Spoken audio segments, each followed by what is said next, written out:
자, 여러분. 수십 년 동안 뜨거운 용광로 앞에서 묵묵히 쇠만 다뤄온 회사가 있다고 한번 생각해 보세요. 그런데 이 회사가 갑자기 차가운 데이터로 움직이는 AI, 즉 인공지능의 세계로 뛰어들었습니다. 좀처럼 믿기 힘든 조합이죠? 이게 바로 오늘 우리가 살펴볼 대호 특수강의 이야기입니다. 이 화면을 보시면 정말 극과 극이라는 말이 딱 맞습니다. 한쪽은 묵직하고 단단한 현대산업의 뼈대인 강철, 그리고 다른 한쪽은 눈에 보이지 않는 디지털 기술의 최전선, 바로 AI입니다. 와, 정말 어울릴 것 같지 않은 이 둘이 대호특수강이라는 이름 아래서 지금 하나가 됐다는 겁니다. 그러니까요, 오늘 우리가 파고들어야 할 핵심 질문이 바로 이겁니다. 도대체 왜 수십 년 동안 쇠만 만지던 회사가 갑자기 사람의 모습을 한 디지털 아바타를 만드는 AI 기업을 덥석 인수한 걸까요? 이 과감한 결정 뒤에는 어떤 진짜 속내가 숨어 있는지 지금부터 같이 한번 파헤쳐 보겠습니다. 네, 그럼 먼저 이 회사의 뿌리부터 한번 살펴보죠. 바로 강철의 세계, 대호 특수강의 단단한 기반에 대한 이야기입니다. 대호 특수강의 주력 제품이 뭐냐면요. 바로 냉간 압조용 선재라는 좀 어려운 이름의 CHQ 와이어입니다. 이게 뭐냐면 쉽게 말해서 자동차나 기계를 튼튼하게 고정하는 볼트, 너트 있죠? 바로 그 핵심 부품을 만드는 데 쓰이는 아주 강한 강철선이에요. 우리 눈에 잘 띄진 않지만 산업 경제의 뼈대를 이루는 정말 중요한 소재인 거죠. 그럼 이 강철선이 어떻게 만들어질까요? 그냥 뚝딱 나오는 게 아닙니다.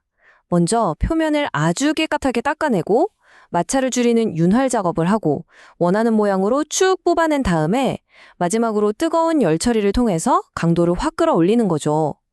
이 각 단계에 수십 년의 노하우가 그대로 녹아있는 겁니다. 이게 바로 대호 특수강의 저력이고 단단한 기반이 되는 기술력이죠. 이 그래프를 보시면 말이 필요 없죠. 매출의 97.2%가 바로 이 CHQ 와이어에서 나옵니다. AI요? 아직은 1.4%로 아주 미미한 수준이에요. 그러니까 지금의 대호 특수강은 그냥 철강 그 자체라고 봐도 무방한 겁니다. 그런데 말이죠. 여기서 정말 중요한 포인트가 나옵니다. 이 핵심 사업이 속한 국내 시장의 연평균 성장률이 5.53%라는 거예요. 물론 안정적이긴 하죠. 하지만 뭔가 폭발적인 성장을 기대하기는 어려운 한마디로 성숙시장이라는 신호입니다. 바로 이 지점이 대호 특수강이 왜 그 다음 스텝을 밟았는지 이해하는 아주 중요한 열쇠가 됩니다. 자, 그럼 이제 완전히 다른 세상으로 넘어가 보겠습니다. 철강의 묵직함과는 정반대인 바로 AI의 세계. 디지털 미래를 향한 대호 특수강의 새로운 도전입니다. 이 회사의 역사를 보면요. 1988년에 설립해서 96년에 코스닥에 상장한 정말 뿌리가 깊은 기업입니다.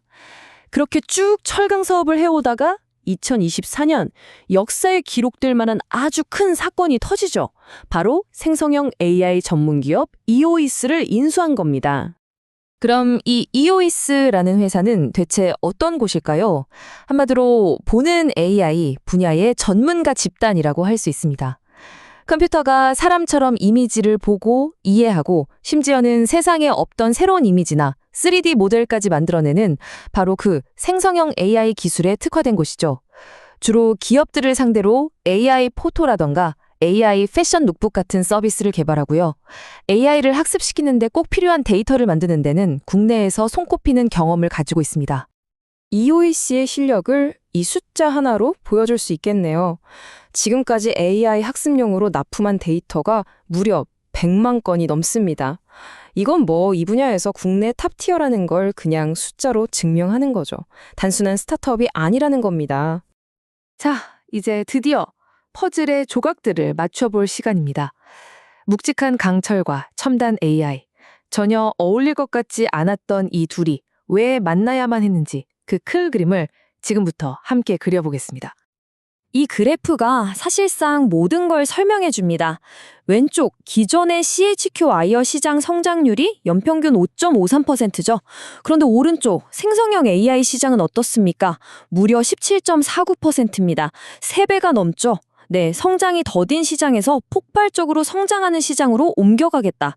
이게 이번 인수의 가장 명확하고 강력한 이유라고 할 수 있습니다. 그래서 대우특수강은 이제 미래를 향한 두 개의 엔진을 장착한 셈입니다. 첫 번째 엔진은 방금 본 디지털 프론티어죠. AI라는 새로운 기술로 완전히 새로운 돈을 벌겠다는 겁니다. 그런데 정말 재밌는 건 두 번째 엔진이에요. 바로 그린 프론티어. 이건 놀랍게도 본업인 철강에서 시작됩니다. 기존의 핵심 기술을 미래 친환경 에너지 시장이라는 새로운 판에 적용하겠다는 전략이죠. 이 그린 프론티어 전략이 정말 기가 막히는데요. 왜냐하면 대호 특수강이 만드는 이 고강도 특수강이 앞으로 엄청나게 커질 해상풍력, 송전망 같은 차세대 인프라를 만드는데 없어서는 안 될 핵심 소재거든요. 그러니까 전통 사업이 사양길로 접어드는 게 아니라 신재생에너지라는 새로운 날개를 달고 다시 한번 도약할 기회를 잡았다는 뜻입니다. 자, 그럼 이 모든 변화와 계획들을 투자자의 눈으로 한번 냉정하게 따져볼까요? 핵심적인 기회 요인은 뭔지, 또 조심해야 할 리스크는 무엇인지 정리해 보겠습니다. 이 수업 분석표를 보면 전체적인 그림이 딱 보입니다. 강점은 역시 탄탄한 기존 사업이죠. 하지만 약점은 바로 그 기존 사업이 자동차나 기계 같은 특정 산업 경기에 너무 민감하다는 거예요. 그렇죠. 바로 이 약점을 극복하기 위해서 기회 요인인 AI와 친환경 에너지라는 새로운 시장이 문을 두드리고 있는 겁니다. 물론 시장 경쟁이 워낙 치열하고 경기 침체라는 위협도 여전하기 때문에 이 새로운 도전이 성공할지는 계속 지켜봐야 할 부분입니다. 물론 장밋빛 미래만 있는 건 아닙니다. 현실적인 과제도 분명히 있죠. 최근에 매출이 좀 주춤했고 부채 비율도 동종업계 평균보다는 살짝 높은 편입니다. 그러니까 미래를 위해서 과감한 투자를 하는 동시에 재무적인 안정성도 꼼꼼하게 관리해야 하는, 어떻게 보면 좀 어려운 숙제를 안고 있는 상황인 거죠. 그렇다면 앞으로 우리는 뭘 지켜봐야 할까요? 딱 3가지만 기억하시면 됩니다. 첫째, 새로 인수한 EOS의 AI 서비스에서 정말로 매출이 나오기 시작하는지. 둘째, 친환경 에너지, 특히 해상풍력 같은 프로젝트에서 새로운 수주 소식이 들려오는지. 그리고 마지막으로 본업과 연결된 자동차나 건설 경기가 회복되는지. 이 3가지가 앞으로 대우특수강의 주가를 결정할 핵심 키가 될 겁니다.